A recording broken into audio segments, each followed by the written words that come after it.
All right, everyone, welcome back to another Star Wars Galaxy of Heroes video with Fat Phil, and today I want to talk about some of the best non-galactic legend teams in Star Wars Galaxy of Heroes. Now, in this video, we're going to be talking about teams that are good. They need to be good in multiple game modes, and they need to be useful without Omicrons. So any team that has an Omicron to be good, Starkiller, Malicos, we're ripping away. Right? We're not going to be counting that as a team. Like, yes, they're good in Grand Arena, maybe in some territory where they're good, but without those things, they struggle. We're discounting those teams immediately. I can't put them on the same tier as a team that doesn't need the Omicrons, right?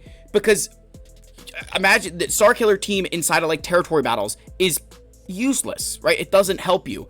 You know, it's not doing anything. And so I want to just use this as the teams that you can take into TW, TB, Grand Arena, Conquest, like whatever the case is, you can bring it into a game mode and you know how it's going to play. You know how it's going to work because it's not overly reliant on an Omicron. Some of these will have them. Some of these you don't need to equip them. So I want to make sure that we're kind of approaching this video with that mindset, because oftentimes when you talk about like the best non-galactic legend teams, it just turns into a bunch of people with Omicrons, and we know that. So these are the teams that, you know, are versatile, that are useful in a lot of different game modes.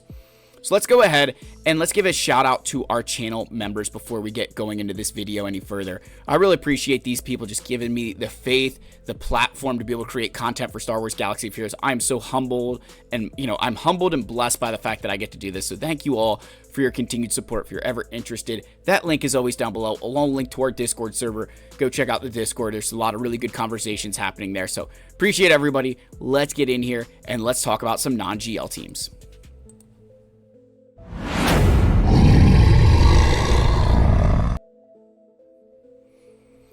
All right, so the first team that we are going to discuss, the first thing we're going to say here, I should say, we're not going to talk about like making super teams, right? We're not going to be including like, oh, well, if you use Ezra and Jedi Cal and Jedi Knight Luke under this team, like we're gonna kind of rip out these characters, right? Characters that go in the GL teams that, you know, are a super character and lifter. We're not going to use them outside of the GL. That's cheating in my opinion, right? Like, duh, Jedi Knight Luke is good. Duh, Jedi Knight Cal is good. Duh, Ezra and Kat and Drogon are good characters, but you're not going to rip them away from their galactic legend, right? It just doesn't happen. That's not a realistic approach to this game. I hate when people do this. This is a huge pet peeve of mine. You're like, oh, what's the best non-galactic legend teams in the game? And then they're like, Jedi Knight Revan, Jedi Knight Luke, Jedi Knight Cal, Ezra Bridger, and General Skywalker. And you're like, yeah, no shit, they're good. Like, they're all powerful freaking characters. Like, make a real team. So we're gonna live in planet Earth. All right, so the first two teams we've got listed here are Inquisitors and CLS. And Inquisitors, in my, they are canonically ass, right? They are not good. That's not a good team. But inside of this game, they are fantastic. They are really, really good inside of SWGOH. They've got a ton of uses. Whether you equip their Omicrons or not, there's a lot of ways that this team can be beneficial to you. As soon as you get them, and even as a 12.7 million, 12.8 million player in Kyber 1, I still use this team in so many areas. And Commander Luke Skywalker, for me, this is Old Faithful. This is a team I have used for a very long time and will continue to use them.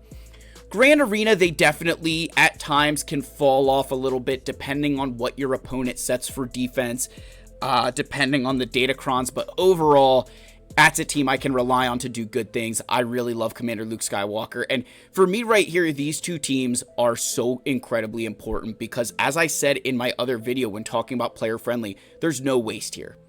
You need all these characters to get Grand Inquisitor, who then we need to get Reva. So you have very little waste to the journey guide. Right? And then you come down to the CLS team and it's the same situation, right? They're all just fantastic. I cannot speak highly enough about these teams and their abilities to do well in all of those game modes that I listed, right? And that to me is a big part of being a good team. Can I take you into Territory Wars, Grand Arena, TB, Conquest, and you're going to be good? If I can't do that, the valuation of that team is less. Not saying that its team can't be valuable to you, but when you are building a roster, when you are free to play, you need to think about this versatility. I have seen so many accounts who build solely for Grand Arena lose in other aspects of the game. They can't get into good guilds because they're only able to do GAC. They can't do Conquest. They can't do TW. They can't do TB. And it all comes back to them building stuff that's only good for that one game mode and not for everything. So big, big ups right here. I'm going to catch a lot of flack for this grouping, but it's the truth. You know, the Sweet Caroline, Swiss Army Knife, and the Imperial Remnants under Dark Trooper Moff Gideon. I know this is a lot of new stuff. It's a lot of Kyrotech, and everybody's screaming at me. This grouping of characters right here is some of the most valuable characters that I own. Territory battles for Rise of the Empire, I can get all the way, every planet from Geonosis to even, you know, obviously with the Omicron getting to Haven class, but Geonosis, Mustafar, and Dathomir, the first 3 dark side planets, these characters are really good on. Without Omicrons, they will get you some wins. It's one of these factions, teams, you know, the characters kind of combine together. They work really, really well. The biggest thing I would say that makes them so incredibly useful is, again, you're only investing in, you think, outside of Dark Trooper Moff Gideon, who's a Conquest unit, who is good. You're just looking at, Moff Gideon and Death Trooper as extra investments. Everybody else here, these 6 characters, Scout Trooper, they're all Journey Guide units. So now there's very little investment outside of the Journey Guide to create a really good team, 3 really good teams for 3v3, 2 really good teams for 5v5. So I can't say enough good things about this grouping of characters because, again, regardless of the game mode I bring them into, they are fantastic and they continue to prove their worth. So I really like this because I think it came out, you know, with the, like, Dark Trooper Moff Gideon was one of those units where I think a lot of people were kind of not investing in him as much because it took away from the Veers team. It took away from this. But now with Great Mothers here and Enoch and the Dead Boys, all of a sudden I think Dark Trooper Moff Gideon's value is at an all-time high because it gives you a home for Enoch if you're going to use the Dead Boys with Great Mothers. And they're really, that team is really good. Like, do not sleep on how good that team can be. So this is something I use a lot to beat a lot of really, really good things. Look, the Bohemian Rhapsody, right? Queen and her Bohemian Rhapsody. I get it. You're like, another Conquest unit, Phil. You're such a, you don't know what you're talking about. This isn't player friendly. I've said for a very long time, one, a lot of you are ready to do better in Conquest. You just have to own up to it. But Queen Amidala and the Bros is unreal. I use this team on the on the Ring of Kafrene for combat missions in Phase 5. I can use them on Lothal. I have used them on Kashyyyk. I have used them, plenty of places in TB to get extra waves. And you say, oh, well, Phil, territory battles isn't everything. Conquest, unbelievably good. Territory Wars, GAC, need I say more? This is a team that, in my personal opinion, is going to carry players for a long time. It really is one of those where it's one of those teams where I'm like, I don't know what I was doing without this team. I don't know how I was surviving without this team. That's how good they are, right? So I really think this is a really good team to work towards. It's going to get you a lot of good stuff. So this grouping up here is all stuff that maybe is, hey, there's some Conquest units here. Some of them a bit obvious, some of them not. But the big thing I'm saying with all of those is that there's no, outside of Commander Luke and Grand Inquisitor, right? There's no Journey Guide. And the big thing here, even with like Commander Luke and Grand Inquisitor, Commander Luke, one of the easiest Journey Guides, and the Grand Inquisitor one, you're doing that so that you can get to Reva. So I kind of pulled her out a little bit because she's different, right? Whereas the rest of these are not Journey Guide. You do have some Conquest units, but again, many of you are going to be in Proving Grounds. With Dark Trooper Moff Gideon and Queen Amidala, where that's going to become a lot more common for you. So I don't feel bad kind of putting these teams in here to say they're really good to invest in. And again, you've got the ROI on this team, so what more could you want? The next grouping of characters is a little bit more expensive, but listen, I can't not talk about them. So you've got the Mandalorians, right? Bo-Katan Mandalore. You've got the Darth Malgus team here, Baylan Skull, General Skywalker, and even Gungans. And, you know, Misa's sick to meself for putting Gungans in here. But all of these teams are really good. Gungans and General Skywalker, I will say, in regards to territory battles, a little bit lackluster in ROTE. Gungans with their Omicron, far better. But General Skywalker in TB, definitely not as good. But I've gotten some really good use out of these teams in territory battles. This team here, I will say, in and of itself, isn't as good as the Darth Malgus team. But just throwing Sith Eternal in here will get you wins on a lot of different planets. So, and because of the high level of relic investment for the Leviathan, you're going to have that availability. So I did want to at least call that out to say I do really like this team. Even if TB isn't as good for some of them, everywhere else just so valuable for what they can do. And like I said, like, you may not like it, but this is the kind of stuff that when you say what are the best non-GL teams, this is the kind of stuff that makes a difference. Like, you go build Imperial Troopers, you go build the Phoenix. I'm going to set my General Skywalker on defense and you're not getting through it. You know what I mean? Like, that's just the way that's going to work. That's what these teams are, right? These teams are that good.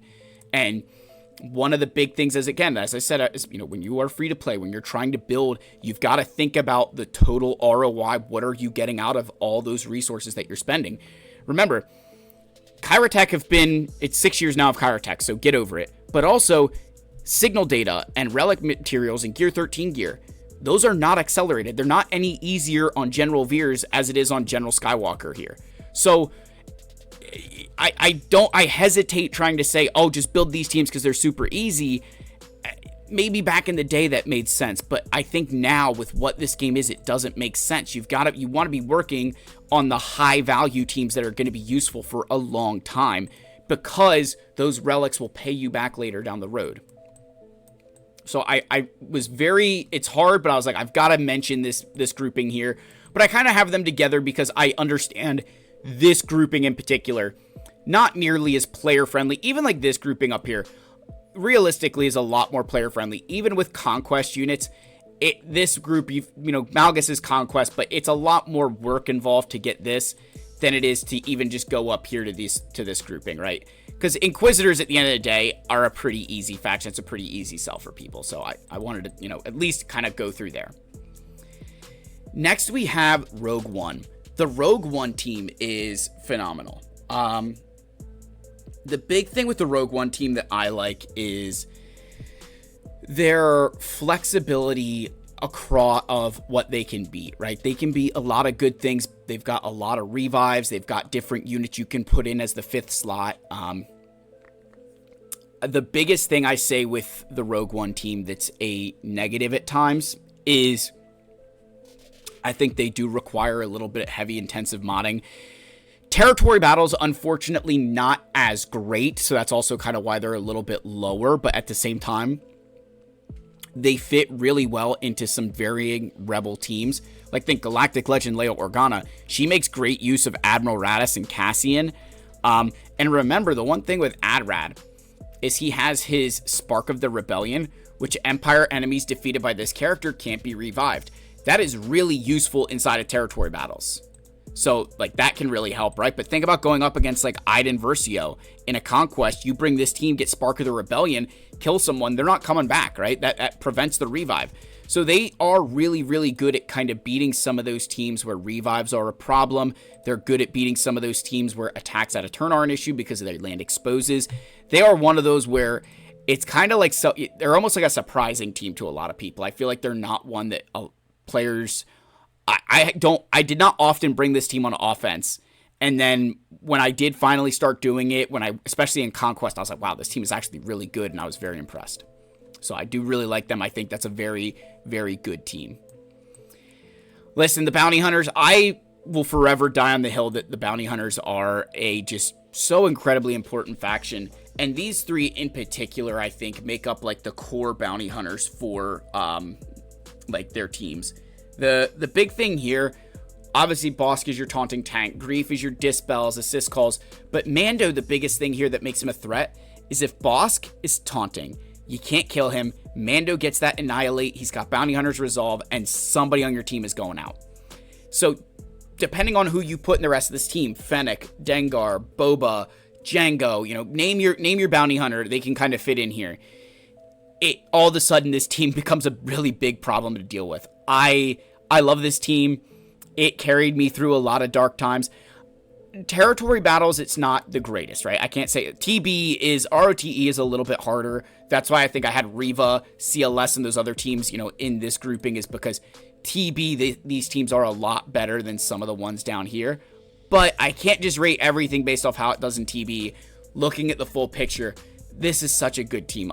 In the later stages, it absolutely can struggle, but early on, man, this is going to carry you for a long time. All right, next is the Resistance with Zori. Rose is actually solid in this team.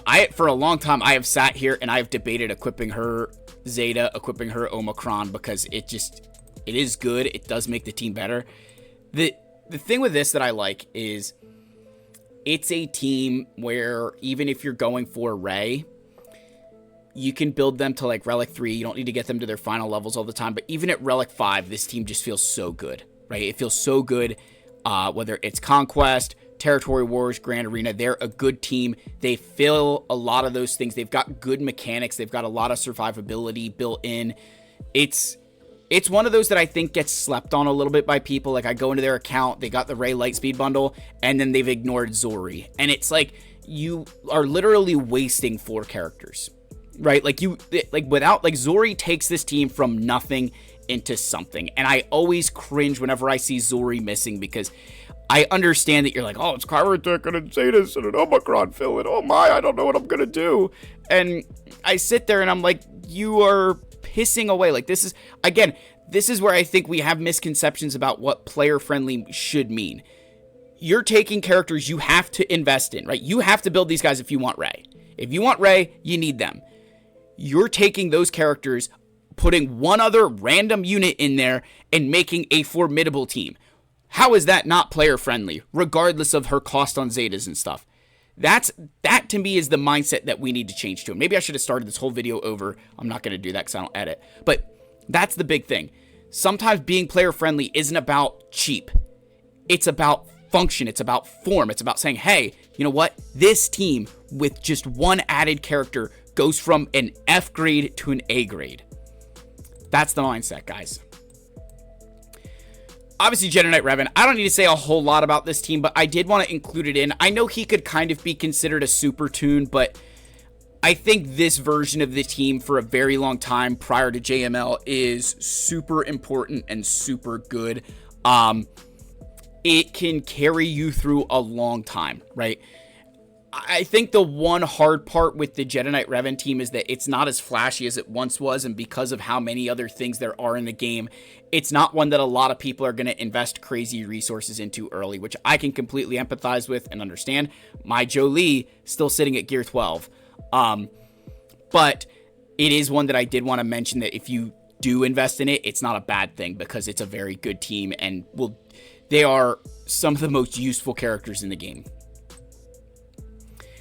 Darth Treya, this one's kind of like a personal choice. I have to be careful because I know the Omicron makes this team good. Notice there's no Savage here because we're kind of considering this team without the Omicron. Listen, later in the game, this will start to struggle. It will start to struggle, but early on, man, in Conquest, I still use this team a lot. In Conquest, I use them a lot. Rise of the Empire, definitely not as useful as one would like. But for what the level of investment needs to be and what they can beat, it's kind of crazy. Like, I can remember my Gear 12 team massacring Relic Geos because of just the mechanics of the Treya team. Like, that's also a player-friendly aspect that, like, you don't need a lot of investment to get your work done. So I can't pretend that I don't love this team, right? It is one that when you do build it, you will see it start to pay some dividends, and you'll be like, yeah, you know what? It is worth it, even outside maybe of Grand Arena. The last 3 teams that we've got here is a hear me out. Maul Mandalorians, another Conquest unit, Phil, shut up. Maul Mandos is a team that does not require, like, you don't need Maul Zetas outside of, I would say that the Unique is one that I would grab if you're using him in the lead. But that team is really good.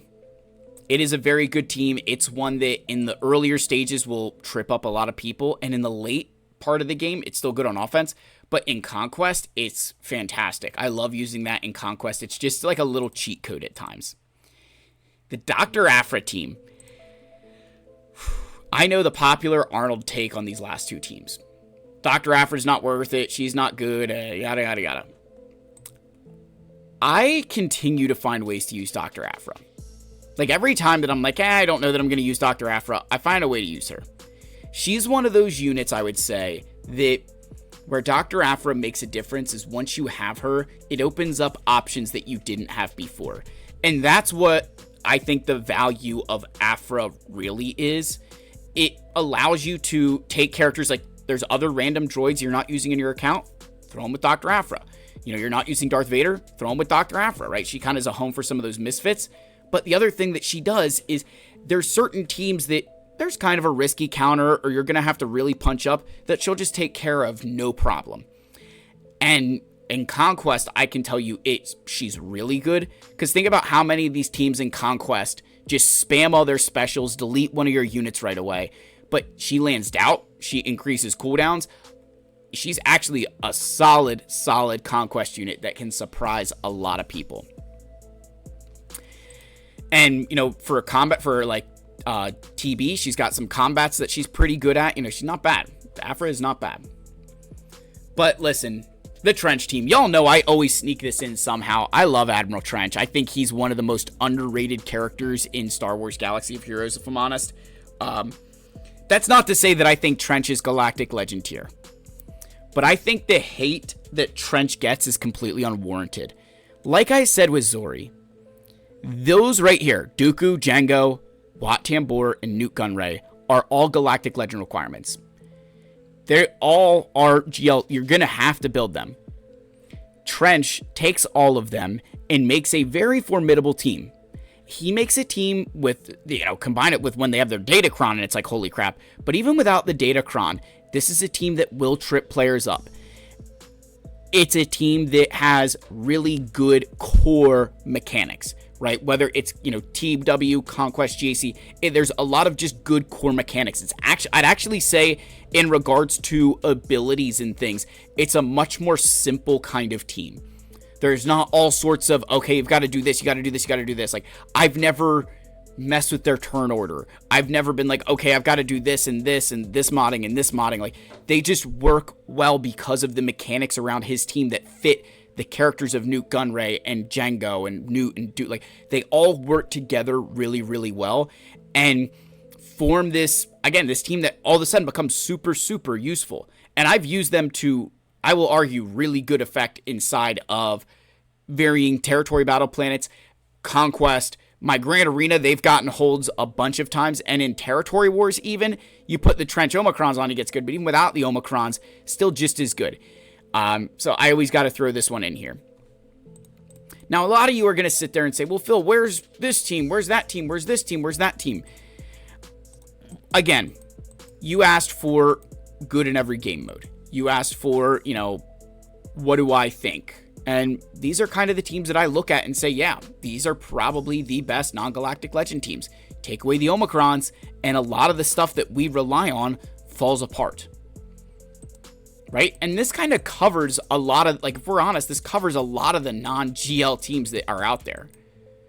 Right? Like, let's not pretend, like, this covers a lot of those non-Galactic Legend teams that are out there. Again, we're still early on Jedi Master Mace Windu. I'm not really sure where I think he fits in. I don't think the Dark Side clones with Tarkin fits the bill here because you're going to throw them with Lord Vader. And then we're missing, you know, a lot of your Jedi. Bad Batch, new Bad Batch, I'm still a little bit torn on. I've got to do some more, you know, work with that team. But I think when you look through the list, you're going to say, yeah, you know what? Phil kind of nailed it. You know, what the best teams are with their levels of investment. I'd love to know if you guys think I missed one or overrated one or underrated one. I'd love to hear from you guys. Let me know your thoughts down below. Like, subscribe, comment. I love you all. May the Force be with you. And I'll see you in the next one. Cheers, my friends.